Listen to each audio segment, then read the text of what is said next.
Hello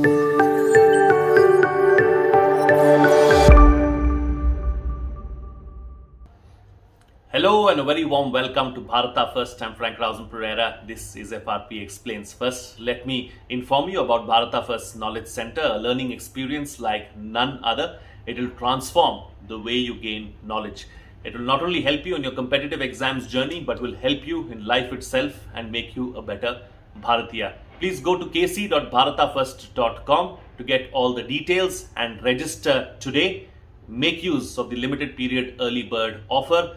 Courses and classes start on the 1st of July. Well, since you're here, please like the video, subscribe, hit the bell icon, and then all notifications. And do share the content as well so that more people get to know about Bharata First.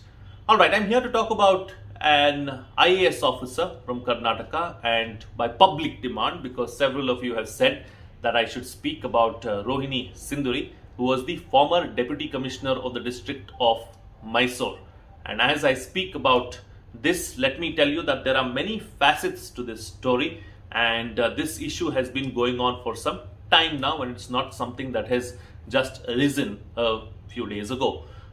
It is from earlier in June when the then Deputy Commissioner of Mysore, Rohini Sinduri, and the Mysore City Corporation Commissioner, Shilpa Nag, had some kind of a tussle and a run-in, and both are IAS officers. Shilpa Nag, the junior one, resigned because she claimed harassment by the senior officer, which is Rohini Sinduri. The matter was then looked into. Rohini Sinduri then came out and spoke about the incident and said that she had just asked about where certain funds allocated for COVID-19 had gone. It was to the tune of 12 crore rupees, and she was just asking for accountability and nothing else. And that led to all of this, and the public spat came out in the open.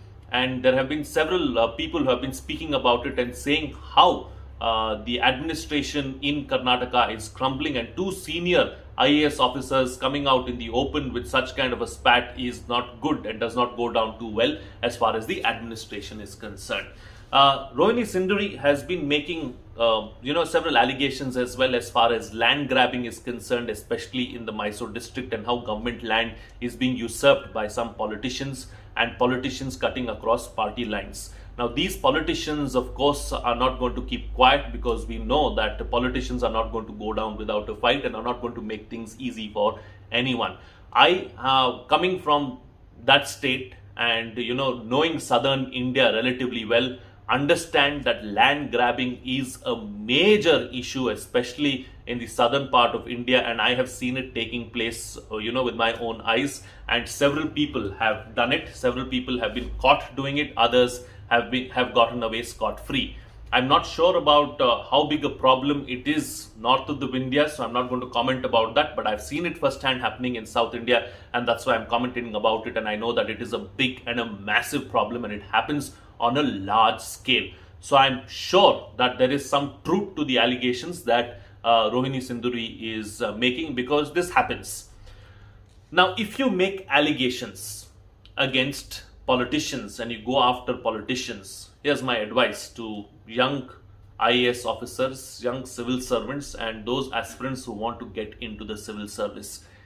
You better have a clean chit, and you better not have any taint against you. Because if you have even this much of a taint, politicians will come together cutting across party lines and take you on and go after you with all their might. It will be like a juggernaut that you cannot stop.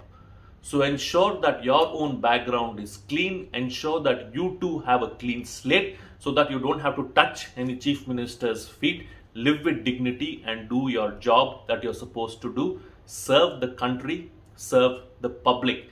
If you have done no wrong, you can stand up against any power and go after them without thinking twice. Why am I saying this? There has been an incident that has come to light, and a thorough investigation was conducted as well with regards to Rohini Sinduri and the bungalow that she was given, and certain renovations that she had undertaken in that bungalow. Don't forget that the bungalow itself was a heritage property. she constructed a swimming pool there and a gymnasium there to the tune of 50 lakh rupees. Why does this need to be done? She then came out and said that it was a pilot project that she was undertaking for the larger public good. But the report very clearly and categorically talks about how there is no public angle in it at all. It was not, the swimming pool is not meant for the public, and hence this has been done for personal use. Rohini Sinduri herself, the IAS officer, has accepted that funds were indeed spent for this.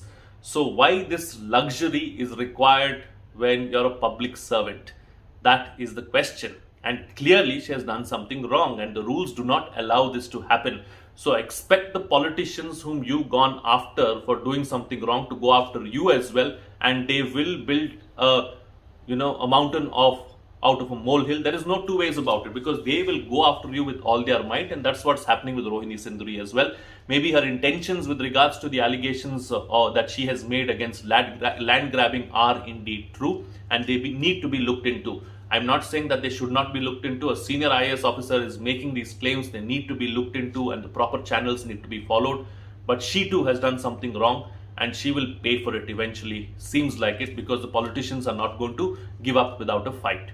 Now, both these concerned ladies who came out in the open with their spat earlier in June, Nag and Sinduri, have been thereafter transferred to various departments, and they continue to function as IAS officers, and that is where the story lies as of now. I'm sure there will be a few more twists and turns to it as the days go by.